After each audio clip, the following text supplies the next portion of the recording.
अब इसी में हम लोग एक दो क्वेश्चन करते हैं सम पे और उसके बाद और आगे कंसेप्ट डिस्कस करते हैं।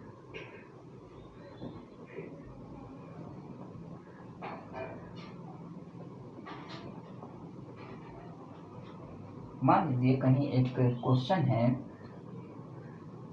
फाइंड द सम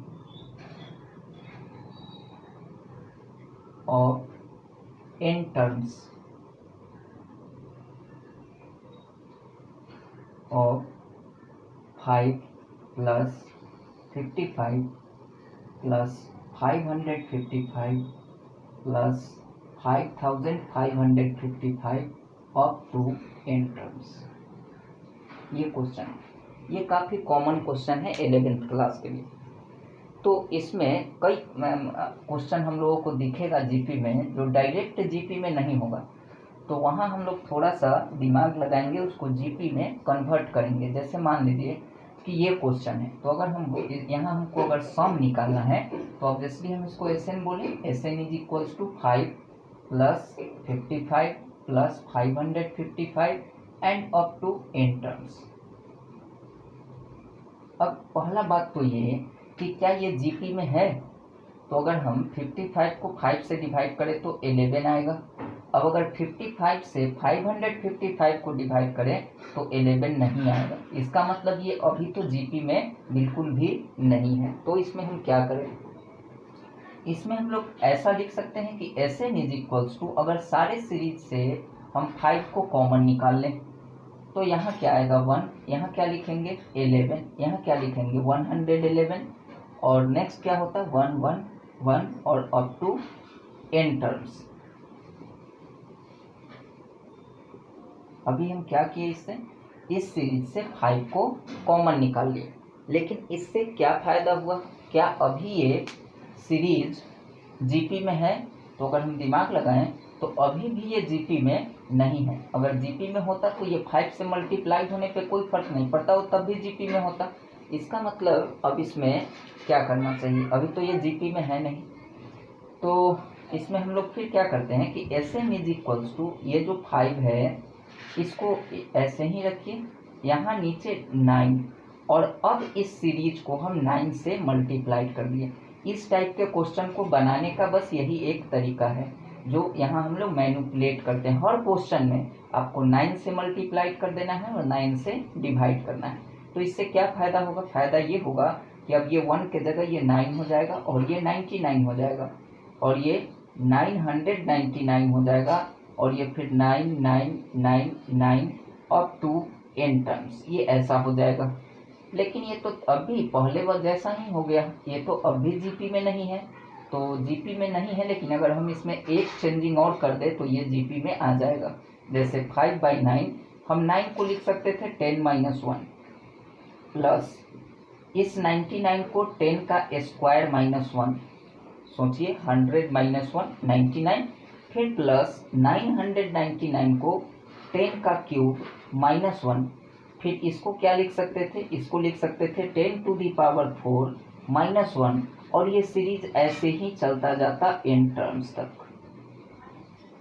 तो इससे भी क्या फायदा, ये तो और थोड़ा कॉम्प्लिकेटेड हो गया, नहीं अब ये जीपी में कन्वर्ट हो गया। कैसे, ये देखिए S N is equals to, ये लिखा है 5/9, अच्छा ये -1 और -1 अगर 2 बार ऐड होगा तो -2, तो ये तो n टर्म का जीपी है, तो -1 कितने बार ऐड होगा, n बार ऐड होगा। तो इधर हम अगर एक सीरीज लिख ले 10 plus 10 square plus 10 cube plus 10⁴ plus dot dot dot n terms, और इससे हम कर दे -n, मतलब ये 1 n टाइम्स ऐड हुआ तो वो हम यहाँ -n कर लिए। अच्छा अब ये जीपी में है क्या, अगर हम इसको 10 से डिवाइड करें तो 10 आएगा, इसको 100 से डिवाइड कर लें तो 10 आएगा, इसको भी इससे डिवाइड करें तो 10 आएगा। इसका मतलब कि अब जो ये सीरीज लिखा है ये जीपी में है। तो अगर ये अब जीपी में है तो हम इसका सम निकाल सकते हैं। सम कैसे निकालेंगे, तो एसएन इज इक्वल्स टू 5/9, अब यहाँ पे अगर हम लिख ले तो यहाँ फर्स्ट टर्म आपका 10 है और कॉमन रेशियो भी 10 है। तो अभी हम लोग मेथड पढ़े कि जीपी में सम कैसे निकालते हैं एन टर्म का, ए के प्लेस पे, अभी यहाँ हम लोग मेथड पढ़े थे A R to the power N minus one divided by R minus one, तो यही मेथड यहाँ यूज करेंगे। ए के प्लेस पे क्या लिखेंगे 10 इंटू कॉमन रेशियो 10, तो 10 to the power N minus one divided by R minus one, तो आर आपका 10 है तो 10 माइनस वन और ये माइनस एन, तो ये हमारा सम आया। लेकिन इसको थोड़ा और अगर हम कैलकुलेट करें तो S N is equals to 5/9। अब अगर इधर देखें तो ये लिखा है 10 to the power n plus one, ये 10 मल्टीप्लाइड हो गया, माइनस 10 डिवाइडेड बाई 9 और माइनस n। अब इसको थोड़ा और अगर सॉल्व कर लेंगे तो S N is equals to 5/9, अब 10 to the power n plus one minus 10 और माइनस 9n डिवाइडेड बाई 9। अब ये जो 9 है अगर यहाँ मल्टीप्लाइड हो जाएगा तो S N is equals to 5/81 और ये 10 to the power n plus one minus 9n और माइनस 10, ये हमारा आंसर हो जाएगा। अब सोचिए हम तो इसमें n टर्म का सम फाइंड कर लिए इस सीरीज का जीपी वाले मेथड के हेल्प से। अगर इसी क्वेश्चन में कोई बोलता कि 15 टर्म का सम बताइए, ये जो सीरीज है इसमें 15 टर्म का सम बताइए, तो अब हम क्या करते, बस यहाँ n के प्लेस पे 15 पुट कर देते और हमारा आंसर आ जाता।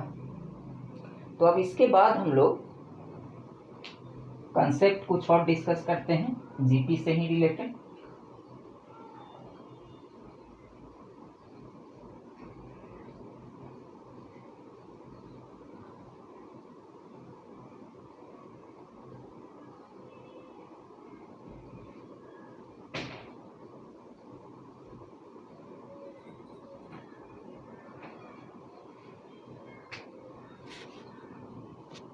अब अभी हम लोग इसमें एक मेथड पढ़े, वो हम लोग पॉइंट नंबर 1 कर लेते हैं कि जीपी में n टर्म का जो सम होता है वो होता है a 1 minus R to the power n divided by 1 minus R.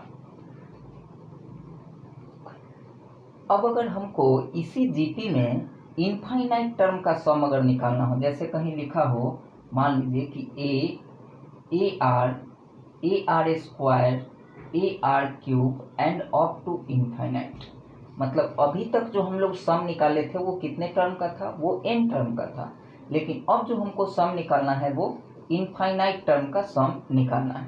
तो इसके लिए हम लोग क्या करेंगे, इसके लिए इसको अगर हम देखें तो ये लिखा है S N is equals to A into 1 minus R to the power n divided by 1 minus R. तो क्या इसको हम लोग ऐसा लिख सकते हैं a divided by 1 minus R into, चलिए मल्टीप्लाइड कर लेते हैं 1 minus R to the power n, तो ये तो एक ही बात हुआ, ये फिर मल्टीप्लाइड होगा, ये जो हमारा मेथड था वही आ जाएगा। अब अगर हम इन्फिनिटी के लिए जाएं, ये जो हमारा n है ये अब किसको अप्रोच करेगा, इन्फिनिटी को, तो हम यहाँ लिख लेते हैं कि when limit n tending to infinity, ये चैप्टर अभी हम लोग पढ़ेंगे, लिमिट काफ़ी अच्छा चैप्टर है, यहाँ कंफ्यूज नहीं होना। इसका मतलब ये है कि ये जो n है अब इन्फिनिटी को अप्रोच कर रहा है, तो ये यहाँ अगर हम देखें तो ये a divided by 1 minus R और 1 minus R to the power n है। अब देखिए ये जो सारा सिस्टम है ये डिपेंड करेगा r के ऊपर, कैसे डिपेंड करेगा इसको हम लोग समझते हैं। अगर मान लीजिए कि कहीं लिखा हो 2 टू द पावर इन्फिनिटी, तो आपका आंसर क्या होगा, आपका आंसर होगा इनफाइनाइट, क्योंकि 2 को इन्फिनाइट टाइम्स मल्टीप्लाई करेंगे तो क्या आएगा, इनफाइनाइट आएगा। लेकिन अगर कहीं लिखा हो 1/2 टू द पावर इन्फिनिटी, इस पर थोड़ा सा हम लोग दिमाग लगाते हैं, तो ये जो पावर है ये तो दोनों के लिए है, तो आप इसको अगर ब्रेक करेंगे तो आप 1 पे पावर इन्फिनिटी और नीचे 2 पे पावर इन्फिनिटी ऐसा लिख सकते हैं। तो 1 पे पावर इन्फिनिटी 1 को इनफाइनाइट टाइम्स अगर मल्टीप्लाई करें तो वो 1 ही आएगा, और 2 पे पावर इन्फिनिटी अभी हम लोग देखें 2 पे पावर इन्फिनिटी इन्फिनिटी होता है, तो 1 बाई इन्फिनिटी कितना होता है, 0। ये हम लोग कई बार पढ़े हैं, एक बार और चलिए डिस्कस कर लेते हैं। अगर इसको हम 1 बोल दें, ये 2, तो 3, पॉइंट नंबर 3 में हम लोग डिस्कस करते हैं 1 बाई इन्फिनिटी 0 कैसे हुआ। तो अगर मान लीजिए कि k कोई एक नंबर है और उसको आप 0 से डिवाइड कर रहे हैं तो ये इन्फिनिटी को अप्रोच करेगा, और इसके नीचे क्या है 1। अगर हम रेसिप्रोकल कर ले तो 0/k इक्वल 1/इंफिनिटी, तो इसका मतलब हुआ कि 1/इंफिनिटी का जो वैल्यू है वो होता है 0। तो 1/इंफिनिटी 0 होता है तो 2/इंफिनिटी भी 0 ही होगा, k/इंफिनिटी भी 0 ही होगा। क्योंकि अगर कहीं मान लीजिए लिखा हो k/इंफिनिटी और तो आप कंफ्यूज हो जाए अगर कि 1/इंफिनिटी 0, तो ये भी 0 ही है, क्योंकि इसको आप ऐसा लिख सकते हैं k इंटू 1/इंफिनिटी और ये 0 इंटू k, तो फाइनली आपको क्या मिला 0। अब इसमें जो एक क्वेश्चन आपके दिमाग में हंट हो सकता है वो ये कि 1 पे पावर इंफिनिटी 1 कैसे हो गया, क्योंकि आप बुक में कहीं कहीं लिखा हुआ देखते हैं कि कुछ जो 7 मीनिंगलेस टर्म्स के बारे में हम लोग डिस्कस करते हैं उसमें एक मीनिंगलेस टर्म ये भी होता है 1 पे पावर इंफिनिटी। इसको बोला जाता है कि ये मीनिंगलेस है, लेकिन हम यहाँ लिखे इसको 1। तो ऐसा क्यों किए? ये मीनिंगलेस तब होता है जब हम ये यहाँ सोचे, ये हम बोले कि ये मीनिंगलेस तब है जब हमारा वेरिएबल 1 को अप्रोच कर रहा हो, मतलब एग्जैक्ट 1 नहीं हो, 1 के काफ़ी नियर का वैल्यू हो और उस पर पावर इंफिनिटी करेंगे तो वो मीनिंगलेस हो जाएगा। अगर एग्जैक्ट 1 है और उस पर कुछ भी पावर होगा तो वो 1 ही होगा।